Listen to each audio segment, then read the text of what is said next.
Hello, it's Rebecca here, and in this video I'm going to talk about the inspiration for my latest book that comes out at the end of September. It's called Muddy Creek, and it's book 7 in the Terrence Camera series, which is about a woman who sees the past through her camera.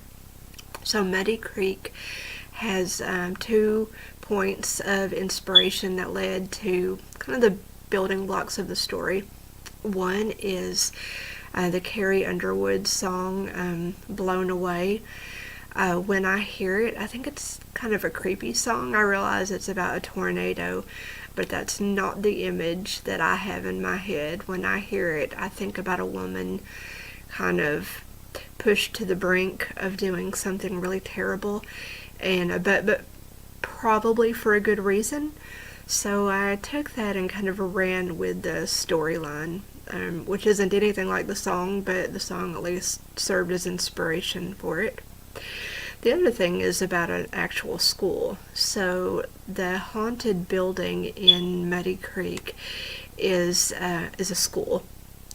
It's an abandoned school that's been closed for 20 years, I think, and it's been partly destroyed, so Taryn is there to do her magic and make it come to life on her canvas.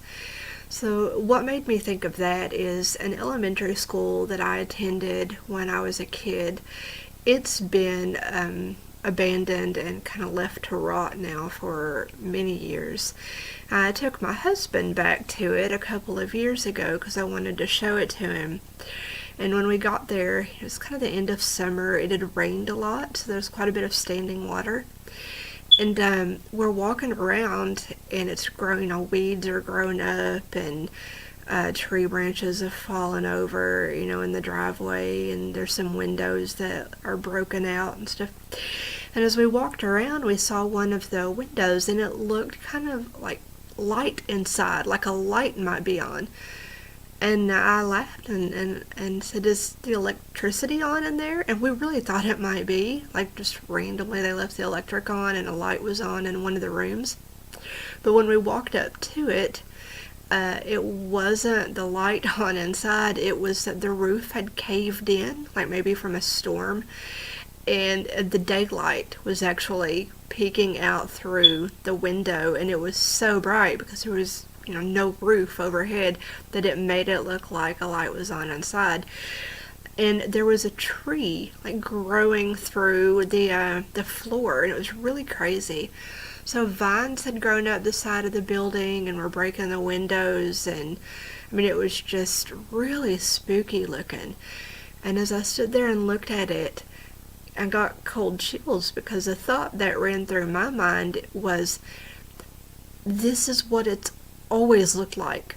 This is what's been lurking underneath all this time, and cleaning and action and inhabitants, and that's what kept all of this awfulness away. And now that we've kind of given it back to the elements, it's growing into its true self. Maybe it's a deep thought, but that was kind of spooky. Like a person, like maybe it's a person. This is what some people are like inside, but they're able to hide it through makeup or through their actions or through their words. But if you strip all of that away, there's like this ugliness and scariness inside. I kind of tied that in with the physical aspect of the building and ran with it for Muddy Creek. So that book will be out September 29th, and I hope everybody enjoys reading it as much as I've enjoyed writing it. So, thank you.